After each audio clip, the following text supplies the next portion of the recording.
So hello everyone and welcome to physical education India. मेरा नाम है तेजस्वी श्रीवास्तव और मैं आप सभी का स्वागत करता हूं HNBGU BPA 2 year PYQ series में। यानी कि हम लोग इस पूरी सीरीज में आपके HNBGU के अंदर BPA 2 ईयर का जो पिछले साल का पेपर हुआ था उसके सारे क्वेश्चंस को सॉल्व कर रहे हैं। इसके पहले 2 वीडियोस आपके अपलोड हो चुके हैं जिसमें हमने 50 क्वेश्चंस यानी कि 25 प्लस 25 क्वेश्चंस को डिटेल में सॉल्व करके देख लिया है। और इस साल जो आपके क्वेश्चंस इस बार बन सकते हैं उससे रिलेटेड टॉपिक्स भी हमने उसी वीडियो में कवर किया है।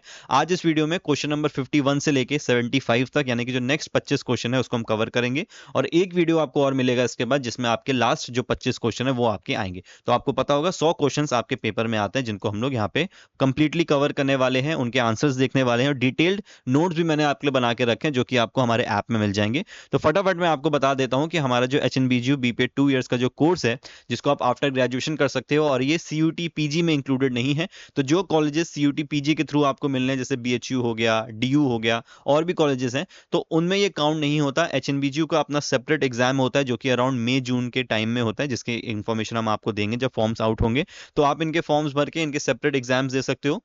यहाँ पे आपका फिजिकल टेस्ट भी होता है, उसकी गाइडेंस भी हम आपको क्लासेस में देंगे। तो आप क्लासेस बिल्कुल ज्वाइन कर सकते हो। नीचे वीडियो के डिस्क्रिप्शन में ऐप का लिंक दिया हुआ है, ऐप को डाउनलोड करो। वहां पे आपको ऑल कोर्सेज में ये बैच मिल जाएगा, बहुत ही पॉकेट फ्रेंडली फीस है। सारी चीजें आपको उसमें मिल जाएंगी, डिटेल नोट्स मिल जाएंगे, लेक्चर्स मिल जाएंगे और जब टेस्ट आपके होंगे वो भी आपको मॉक टेस्ट मिलना शुरू हो जाएंगे जो हम लोग टाइमली शुरू करेंगे जब आपकी एग्जाम्स की डेट अनाउंस हो जाएगी। बाकी जितनी भी फिजिकल टेस्ट की गाइडेंस है वो भी मिल जाएगी। बाकी आप लोग यहाँ पे व्हाट्सएप का नंबर देख सकते हो, उस पर व्हाट्सएप करके भी अगर आपकी कोई क्वेरी है तो आप उसके बारे में पूछ सकते हो। बहुत सारे बच्चे हमारे पिछले 2 सालों में जब से हमने इस कोर्स को स्टार्ट किया है सक्सेसफुली HNBGU में एडमिशन ले चुके हैं और वहां पे पढ़ाई कर रहे हैं। आप भी बिल्कुल इसमें शामिल होइए और अपना एडमिशन एक बहुत अच्छी यूनिवर्सिटी में जो कि सेंट्रल यूनिवर्सिटी है वहां पे आप इसको ले सकते हो। श्रीनगर गढ़वाल में आपकी ये यूनिवर्सिटी सिचुएटेड है। मास्टर्स मैंने उसी यूनिवर्सिटी से करी। ठीक है, चलो फटाफट शुरू करते हैं आज का टॉपिक। तो ये सारे क्वेश्चंस जो है इसको हम लोग डिटेल में कर चुके हैं। आज हम लोग एक यहाँ पे 51 से क्वेश्चंस को स्टार्ट करेंगे और ये आपका एग्जैक्ट वो क्वेश्चन पेपर है जो आपका पेपर में आया था। तो मैंने एज इट इज इसको यहाँ पे रख लिया ताकि आप पेपर भी समझ पाओ किस तरीके से आता है। एक तरफ इंग्लिश एक तरफ हिंदी आपको यहाँ पे देखने को मिलती है। ठीक है, चलो फटाफट शुरू करते हैं 51 क्वेश्चन से। एक बार मैं चेक करूं आपको चीजें विजिबल है। हाँ, ठीक है। तो in in hockey a penalty corner is awarded for. आपसे क्वेश्चन पूछा है हॉकी में पेनल्टी कॉर्नर कब दिया जाता है। तो ऑप्शन क्या है, goal, sideline foul, defenders foul inside circle या फिर टाइम डिले। तो इसका जो आंसर हो जाएगा वो हो जाएगा आपका सी यानी कि डिफेंडर्स फाउल इनसाइड सर्कल। तो फील्ड हॉकी में जो आपका एक सर्कल होता है जो आपने देखा होगा गोल पोस्ट के सामने जो बना होता है, अगर आप आम भाषा में जानना चाहो तो उसके अंदर जिस टीम का वो गोल होता है उसके जो प्लेयर्स होते हैं जो उस समय डिफेंडर्स होते हैं, अगर वो उसके अंदर फाउल करते हैं तो उस वजह से यहाँ पे सामने वाली टीम को पेनल्टी कॉर्नर मिल सकता है। अच्छा, इसकी वजह से क्या मिलता है, और भी कुछ फाउल्स होंगे, बिल्कुल होते हैं। और क्या क्या फाउल होते हैं आपका हॉकी के अंदर यानी कि फील्ड हॉकी के अंदर, using the back side of the stick. आप अपनी स्टिक का पीछे का जो हिस्सा है उसको आप यूज नहीं कर सकते हो। बैक स्टिक यानी कि आप उसको यूज नहीं करोगे, आपको सिर्फ सामने वाला हिस्सा यूज करना है। रेजिंग द स्टिक डेंजरसली, अगर आप अपनी स्टिक को उठाते हो यानी कि आसपास आपके कोई प्लेयर है और आप अपनी स्टिक डेंजरस तरीके से, खतरनाक तरीके से उठाते हो जिससे किसी को चोट लग सकती है तो वो भी एक फाउल होगा। ऑब्स्ट्रक्शन यानी कि आप अपने ओपोनेंट को ब्लॉक कर रहे हो गलत तरीके से तो वो भी फाउल है। फुट फाउल, अगर आप बॉल आके आपके पैर पे लग जाती है तो वो भी फाउल होता है। और अगर आप किसी अपने अपोनेंट को हिट करते हो या फिर धक्का देते हो तो ये भी आपका फाउल होता है। ठीक है, तो इसका जो आंसर हो जाएगा वो हो जाएगा डिफेंडर्स फाउल इनसाइड सर्कल। तो ये सारे पॉइंट्स मैं आपको ऐसे ही बताऊंगा, जितने भी क्वेश्चंस में चीजें बताने वाली होंगी, एक्सप्लेन करने वाली होंगी, वो आपको इन्हीं नोट्स में मिल जाएगा ताकि आपकी थोड़ी सी प्रिपरेशन जो है वो यहीं से स्टार्ट हो जाए और एक आइडिया आपको यहाँ पे लग जाए। ठीक है, चलो next question. In judo ippon means, तो ये टर्मिनोलॉजीज है, जूडो में जापानीज टर्म्स को यूज किया जाता है। इसमें आपसे पूछा है कि इपॉन जो टर्म होता है IPPON, ठीक है, तो इसका क्या मतलब होता है। बहुत ही कॉमन सा टर्म है, काफी एग्जाम्स में पूछते हैं। इसका मतलब होता है फुल पॉइंट एंड विक्ट्री। ठीक है, अच्छा ये जो यहाँ पे स्पॉट्स लगे हुए हैं ना ब्लैक ब्लैक, ये जो आंसर टिक है आप इन पे ध्यान मत रखना क्योंकि एक मैंने किसी बच्चे का पेपर लिया है तो उसने कुछ क्वेश्चंस गलत भी मार्क किए हैं। किसी अननोन बच्चे का है, मुझे पता नहीं किसका है, तो मैं उससे कांटेक्ट भी नहीं कर पाया। तो ये जो आपके आंसर्स यहाँ मार्क्ड है आप इनको इग्नोर करना। जो आंसर्स मैं आपको बता रहा हूँ वो आपके चेक्ड आंसर्स है। ठीक है, तो इपॉन का मतलब होता है फुल पॉइंट या फिर विक्ट्री। तो अगर मैं आपको कुछ टर्म्स और बताऊं तो जूडो में देखो, ड्रॉ को क्या बोलते हैं, हिकी वैके बोलते हैं। डिस्क्वालिफिकेशन को हैंसू को मैके बोलते हैं। फुल पॉइंट विक्ट्री इपॉन, ये हमारा क्वेश्चन ही था। ठीक है, ये आपका PYQ ही है। और पेनाल्टी को हम लोग शीडो बोलते हैं। अच्छा, कुछ टर्म्स अगर हम और देख ले तो आपको पता होगा जूडो को, जूडो का ये बोलते हैं आपके जूडो प्लेयर्स को। ठीक है, सेंसई ये बोलते हैं हम लोग आपके, ये बोलते हैं हम लोग आपके जो प्लेयर्स होते हैं, सॉरी जो कोचेज या फिर जो टीचर्स होते हैं उनको हम लोग सेंसई बोलते हैं। ठीक है, इसके बाद नेक्स्ट क्वेश्चन पे आ जाते हैं। नेक्स्ट क्वेश्चन आपका क्या है, in table tennis the game is played up to, जो टेबल टेनिस का एक गेम होता है उसमें कितने पॉइंट्स होते हैं, तो ये आपका आंसर हो जाएगा 11 पॉइंट्स। देखो पहले के टाइम में टेबल टेनिस के अंदर भी 21 पॉइंट्स हुआ करते थे, जैसे आपका बैडमिंटन का भी का रूल है, बैडमिंटन में आपके 21 पॉइंट्स होते हैं और 3 सेट्स उसमें होते हैं आपके। वैसे ही टेबल टेनिस में भी पहले एक गेम के अंदर आपके 21 पॉइंट होते थे और 3 सेट्स का आपका गेम चलता था। लेकिन अब जो आपके टेबल टेनिस के रूल है वो आपका 11 पॉइंट का एक गेम होता है और 5 या फिर 7 सेट्स जो होते हैं वो इसके अंदर चलते हैं। तो इसका जो आंसर होगा दैट इज 11 पॉइंट्स। ऐसे मैंने देखो बाकी गेम्स के भी यहाँ पे डाल दिए हैं, यहाँ से आप इसको रिवाइज कर सकते हो। टेबल टेनिस में 11 पॉइंट्स, मस्ट विन बाई 2, जैसे आपको पता होगा कि जब ड्यूज की कंडीशन होती है 10 ऑल होता है या 11 ऑल होता है, तो इस कंडीशन में किसी प्लेयर को जीतने के लिए 2 पॉइंट्स की लीड यहाँ पे बनानी पड़ती है, जैसा हर गेम में ड्यूस और एडवांटेज वाला सिस्टम चलता है। ठीक है, बैडमिंटन आपका 21 पॉइंट का होता है, वॉलीबॉल आपके 25 पॉइंट का होता है, और जो आखिरी सेट होता है फिफ्थ सेट, अगर डिसाइडिंग सेट तक बात पहुंचती है तो 15 पॉइंट का आपका वो सेट हो जाता है। ठीक है, वैसे टेनिस में आपके 6 गेम्स होते हैं, स्क्वैश 11 पॉइंट्स, बास्केटबॉल पॉइंट्स का नहीं होता, उसमें आपके बास्केट और उसके पॉइंट्स मिलते हैं, कोई फिक्स पॉइंट्स नहीं होते हैं, वो जितने जो ज्यादा स्कोर करेगा वो मिलेगा। कबड्डी में भी जो ज्यादा करेगा, टाइम बेस्ड ये गेम होते हैं। ठीक है, खो खो में भी कोई फिक्स पॉइंट स्कोर नहीं करने होते हैं, जितना आप कर पाओ, ये भी टाइम बेस्ड इनिंग्स है। हैंडबॉल और लॉन टेनिस, ये सारे आपके कुछ यहाँ पे गेम्स दिए हो, इनको आप एक बार देख सकते हो। ठीक है, चलो नेक्स्ट क्वेश्चन पे आते हैं फटाफट। 54th question, in athletics relay baton must be passed within, ये बहुत ही फेमस क्वेश्चन है फिजिकल एजुकेशन का। फिजिकल एजुकेशन में ये क्वेश्चंस आपके जनरल नॉलेज के हिसाब से भी बहुत ज़्यादा इंपॉर्टेंट है, क्योंकि एथलेटिक्स एक ऐसा स्पोर्ट है जिसके बारे में सबको पता होना चाहिए, कुछ बेसिक रूल्स पता होने चाहिए। तो इसका जो आंसर है दैट इज 20 मीटर्स, तो इसको आप एज इट इज याद करोगे, इसमें कुछ ऐसी चीज बताने वाली नहीं है। ठीक है, अच्छा इसके बाद देखो आपकी ऑटोबायोग्राफीज और बायोग्राफीज यानी कि जो बुक्स हैं उससे लगातार बहुत सारे क्वेश्चंस आए हैं, एक लाइन में आपको यहाँ देखने को मिलेंगे। फटाफट पहले हम उन क्वेश्चंस को सॉल्व कर लेते हैं और फिर मैं आपको इसके एडिशनल इंफॉर्मेशन देता हूं। चलो, who wrote the book serving to win, तो ये बुक सर्विंग टू विन किसने लिखी थी, ये लिखी थी आपके नोवाक जोकोविच ने। ये जो 4 बुक्स के क्वेश्चन है इनको तो अभी ऐसे ही एज इट इज याद कर लो। अ शॉर्ट एट हिस्ट्री, ये किसने लिखी थी, तो इसका आंसर है आपका अभिनव बिंद्रा। ठीक है, अनब्रेकेबल किसने लिखी थी, इसका आंसर है मैरी कॉम। और फिर आपका प्लेइंग इट माई वे, ये बुक किसकी है, ये सचिन रमेश तेंदुलकर जी की आपकी ये बुक है। ठीक है, तो ये 4 आपके क्वेश्चन है जो कि डायरेक्टली आपके बुक से आए। अगर मैं अब यहाँ वापस जाऊंगा तो देखो, ठीक है 20 मीटर्स तो हमारा बैटन एक्सचेंज वाले का आंसर था, इसको आप लोग एज इट इज याद करोगे 20 मीटर्स, क्योंकि ये क्वेश्चन रिपीट हो सकता है, कोई बड़ी बात नहीं है, काफी फेमस क्वेश्चन है। तो सबसे पहली बुक हमारी जो थी सर्विंग टू विन, ये लिखी थी आपके नोवाक जोकोविच ने, नाम याद कर लो। फिर आपका a shot at history Abhinav Bindra ने जीती थी। अभिनव बिंद्रा जी के बारे में आपको पता होगा, साल 2008 में बीजिंग ओलंपिक्स जो हुए थे चाइना के अंदर, उसमें ये सबसे पहले भारतीय बने थे जिसने इंडिविजुअल गोल्ड मेडल जीता था शूटिंग गेम के अंदर। ठीक है, तो ये कुछ फैक्ट्स भी आप लोग याद रखोगे तो आपके लिए अच्छा है। इसके बाद मैरी कॉम की जो बुक है दैट इज अनब्रेकेबल। ठीक है, अनब्रेकेबल मैरी कॉम की बुक है, और प्लेइंग इट माई वे सचिन तेंदुलकर जी की यहाँ पे बुक है। तो ये 4 तो आप लोग डायरेक्टली याद कर लो। इसके अलावा जो और बुक्स हैं उसके नोट्स आपको पेपर क्लास में मिल जाएंगे। कुछ मैंने यहाँ पे डाल दिए, जैसे नोवाक जोकोविच, अभिनव बिंद्रा, मैरी कॉम, सचिन तेंदुलकर, ये आप 4 देख सकते हो। मिल्खा सिंह जी की बुक थी the race of my life. Viswanathan Anand की बुक थी माइंड मास्टर। रोनाल्डो की बुक है Ronaldo the obsession for perfection. ठीक है, Messi the biography. Tiger Woods golf के बहुत महान प्लेयर रह चुके हैं, the 1997 masters my story. Muhammad Ali के बारे में आपको पता होगा, the greatest my own story. Andre Agassi tennis के बहुत अच्छे प्लेयर रहे हैं, ओपन।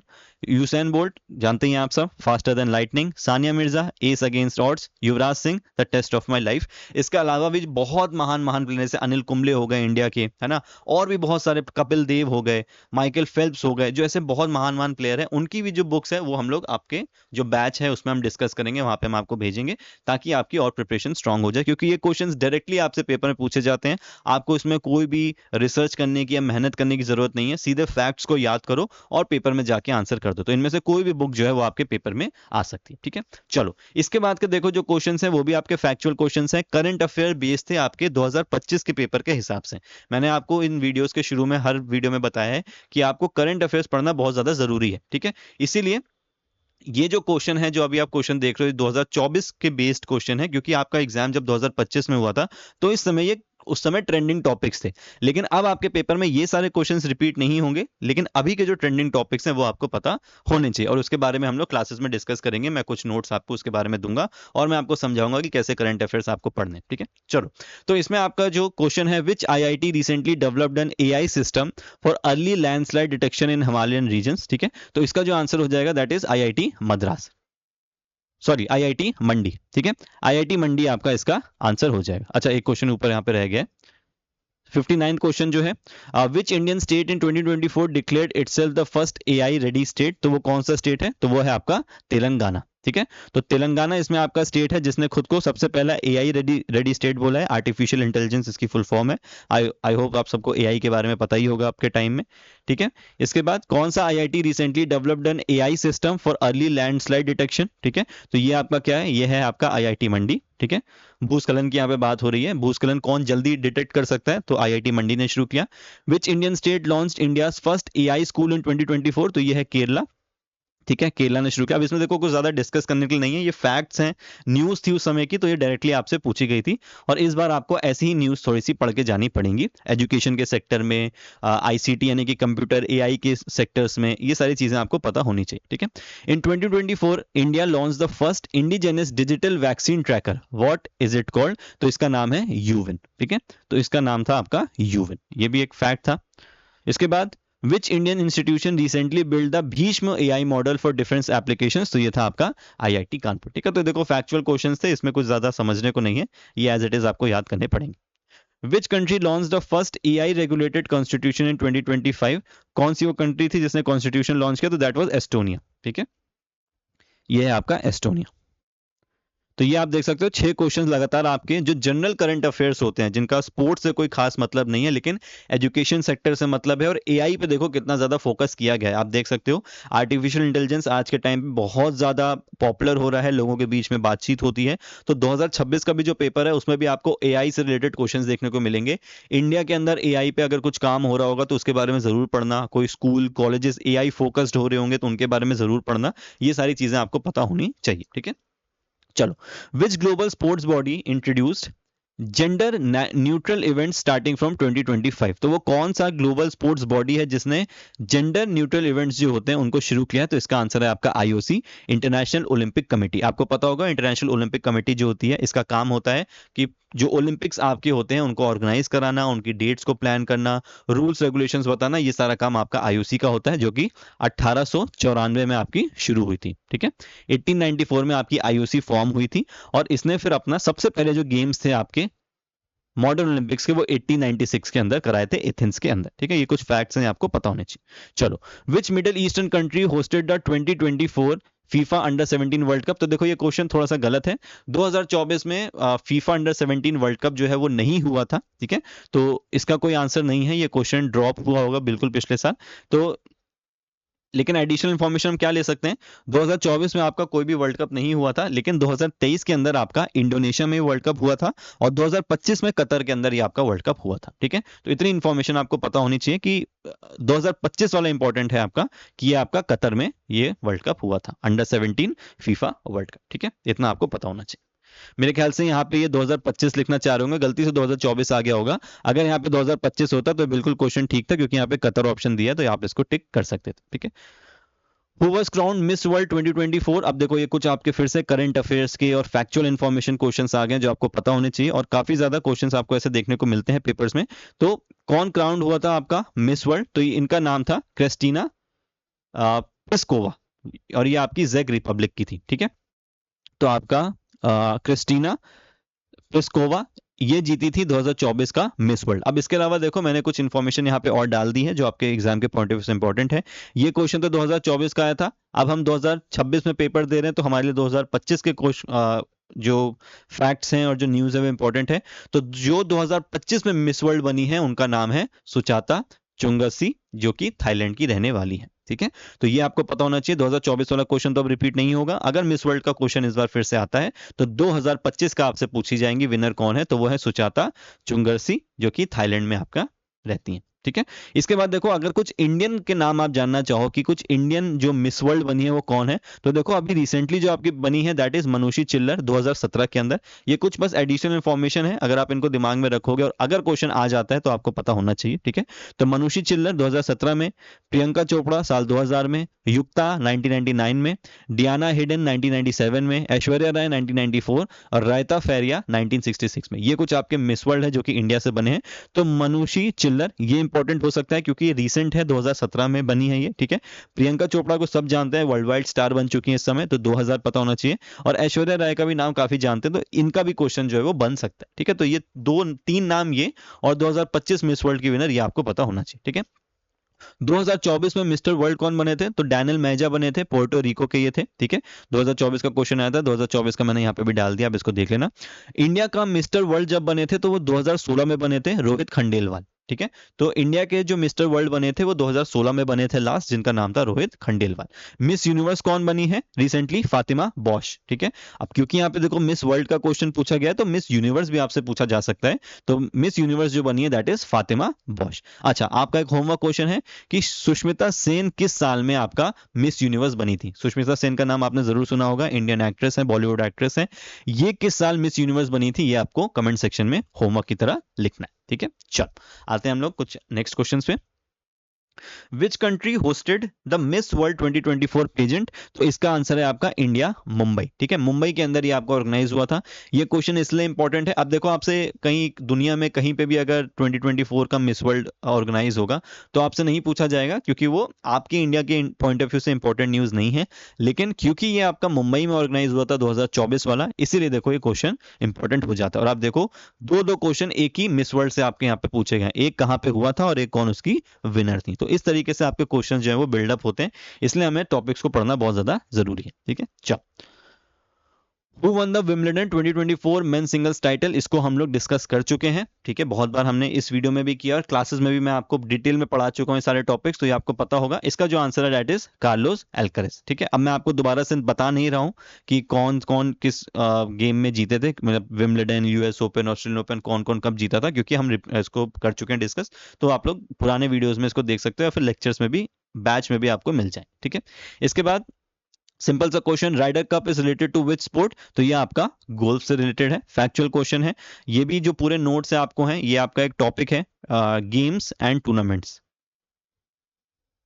गेम्स एंड टूर्नामेंट्स, तो ये आपका एक पूरा टॉपिक है। ठीक है, तो हम लोग आपको पूरी एक लिस्ट देंगे कि जो भी गेम्स हैं और उसके जो इंपॉर्टेंट टूर्नामेंट्स होते हैं इंडिया में और वर्ल्ड वाइड, उनके नाम आपको पता होने चाहिए क्योंकि इसी तरीके से सवाल आपको पूछे जाते हैं। चलो, which country one the FIFA mains world cup 2022, एक कमाल का फाइनल अर्जेंटीना और फ्रांस के बीच में। अगर आप लोग ने उसको लाइव नहीं देखा था तो आपने एक लाइव का बहुत ही इंपॉर्टेंट इवेंट जो है वो मिस किया था।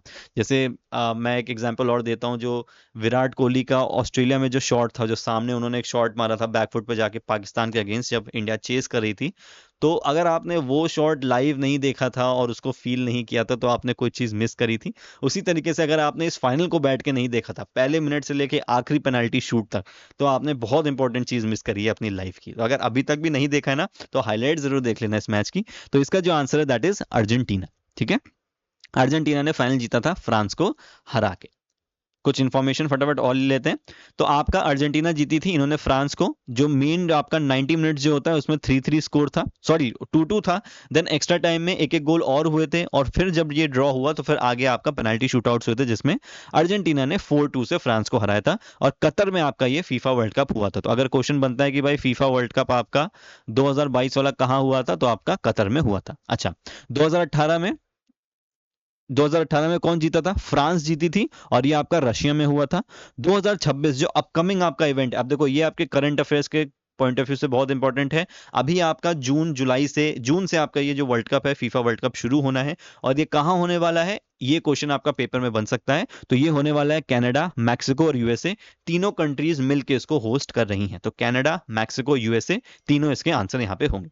2030 वाला कहां पे होगा, तो मोरक्को, पोर्टुगल और स्पेन में होगा। इसके आने के चांसेस थोड़े से कम है। अगर आपका पेपर में क्वेश्चन बनता है तो 2026 वाले से ही आपका इसमें क्वेश्चन बनेगा। ठीक है, चलो आ जाते हैं 72nd क्वेश्चन पे। 72 फुल फॉर्म्स का क्वेश्चन है, बहुत सिंपल क्वेश्चन है। एब्रिविएशंस का क्वेश्चन है कि कौन सी फेडरेशन की फुल फॉर्म क्या है, बहुत सिंपल है। हम लोग क्लासेस में फेडरेशन, किस गेम की क्या फेडरेशन है वो पढ़ रहे हैं, तो ये फुल फॉर्म बताना तो बहुत इजी आपके लिए हो जाता है। तो what does ISSF stands for, तो ये आपका आंसर हो जाएगा इंटरनेशनल शूटिंग फेडरेशन। तो ISSF की जो फुल फॉर्म है that is international shooting federation.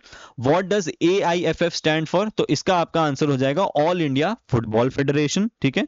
और IAAF की क्या फुल फॉर्म है, तो इसकी फुल फॉर्म है international association of athletics federations, ठीक है। और अब इसको क्या बोलते हैं, अब इसको वर्ल्ड एथलेटिक्स इसका नाम हो गया। तो अगर आपसे क्वेश्चन पूछा जाए कि जो IAAF थी यानी कि international association of athletics federation थी, अब उसका नाम चेंज करके क्या कर दिया गया, तो अब वो वर्ल्ड एथलेटिक्स कहलाती है, ठीक है। कुछ एक्स्ट्रा इंफॉर्मेशन भी ले ली जाए तो international shooting sports federation, all India football federation, international association of athletics federation, ये हमने देख लिया था, जिसको अब हम लोग वर्ल्ड एथलेटिक्स बोलते हैं। तो मैंने कुछ यहाँ पे गेम्स के और डाल दिए, कंप्लीट लिस्ट जो है वो आपको बैच में मिल जाएगी ऑब्वियसली। तो स्विमिंग की जो नेशनल फेडरेशन है उसका नाम है swimming federation of India. International federation है उसको बोलते हैं वर्ल्ड एक्वेटिक्स, पहले इसको फीना बोलते थे। जो स्विमिंग की जो पहले वर्ल्ड की फेडरेशन थी उसको फीना बोला जाता था, FINA, लेकिन अब इसका नाम हो गया है वर्ल्ड एक्वेटिक्स। और फीना की जो फुल फॉर्म थी वो आपकी यहाँ पे लिखी हुई है। हॉकी में इंडिया का जो करंटली नेशनल फेडरेशन है दैट इज हॉकी इंडिया, ठीक है। और इंटरनेशनल हॉकी फेडरेशन आपकी है वो आपकी वर्ल्ड की है। बास्केटबॉल में basketball federation of India, BAI, ये इंडिया की है। और फीबा ये आपकी इंटरनेशनल फेडरेशन है, फेडरेशन इंटरनेशनल दे बास्केटबॉल। तो फुल फॉर्म देखो इंपॉर्टेंट है, इसलिए मैंने यहाँ पे मेंशन कर दी क्योंकि आपसे फुल फॉर्म पूछी गई है। और आपसे पेपर में ऐसे भी पूछा जा सकता है कि बताओ बास्केटबॉल की इंटरनेशनल फेडरेशन कौन सी है, या फुटबॉल की इंडियन फेडरेशन कौन सी, ठीक है। तो football all India football federation, world की जो है that is FIFA, federation international they football association, full form याद होनी चाहिए। टेनिस में all India tennis association, international tennis federation, international वाली हो गई। तो ये आपको पता होना चाहिए, बाकी जो डिटेल बाकी गेम्स की है वो आपको क्लासेस में मिल जाएगी, ठीक है। चलो तो इतने क्वेश्चन देखो आपके फुल फॉर्म। अच्छा एक और है देखो, what does FIBA stand for, तो अभी अभी हमने बास्केटबॉल का देखा था, तो फीबा आपका हो गया फेडरेशन इंटरनेशनल दे बास्केटबॉल, ठीक है। तो ये देखो आपका फीबा का आई थिंक ये बास्केटबॉल, फेडरेशन इंटरनेशनल दे बास्केटबॉल, फीबा की फुल फॉर्म यहाँ पे लिखी हुई, ठीक है। तो ये भी आपको पता होना चाहिए, ठीक है। चलो तो ये हमारे 75 क्वेश्चंस थे। वीडियो नंबर 3 आपका ये था जहां पे हमने 75 क्वेश्चंस तक कंप्लीट कर लिया है। नेक्स्ट हम लोग 76 क्वेश्चन से अपने वीडियो नंबर 4 में शुरू करेंगे। मैं आपको कुछ होमवर्क क्वेश्चन दे देता हूं पहले, बहुत ध्यान से होमवर्क क्वेश्चंस को देखो। पहला है, what is the name of RBI's Reserve Bank of India's initiative launched in March 2026 to improve user convenience and flexibility in banking. तो बैंकिंग के माध्यम से RBI ने कौन सी नई स्कीम लॉन्च करी है मार्च 2026 में, तो करंट अफेयर्स है, इंपॉर्टेंट है, तो उसका नाम आपको बताना है। और सेकंड आपका होमवर्क है, India became the world's dash largest economy by surpassing Japan in 2026। तो इंडिया ने जापान को पीछे छोड़ते हुए अब वो वर्ल्ड की किस इकोनॉमी के नंबर पे आ गई है वो आपको बताना है। तो 3 होमवर्क मैंने आपको दिए हैं, एक क्वेश्चन आपका ये है, एक क्वेश्चन आपका ये है, और एक मैंने आपसे पूछा था कि सुष्मिता सेन किस साल मिस यूनिवर्स बनी थी। तो ये तीनों क्वेश्चन आपको नीचे कमेंट सेक्शन में इसके आंसर करने हैं। नेक्स्ट क्वेश्चन से हम लोग जो हमारा नेक्स्ट वीडियो से हम लोग जो 76 हमारे क्वेश्चन हैं वहां से स्टार्ट करना शुरू करेंगे और फिर अपने 100 क्वेश्चंस को कंप्लीट करें, ठीक है। बाकी अगर आपका कोई भी डाउट है बैच ज्वाइन करने के रिगार्डिंग तो आप कमेंट सेक्शन में लिख सकते हो। व्हाट्सएप का नंबर आपके सामने है, वहां से आप बात कर सकते हो, या फिर सीधे आप ऐप से जाके बैच को परचेज कर सकते हो जहां पे सारी इन्फॉर्मेशन आपको मिल जाएगी। Alright, thank you so much for watching this video and everyone stay safe.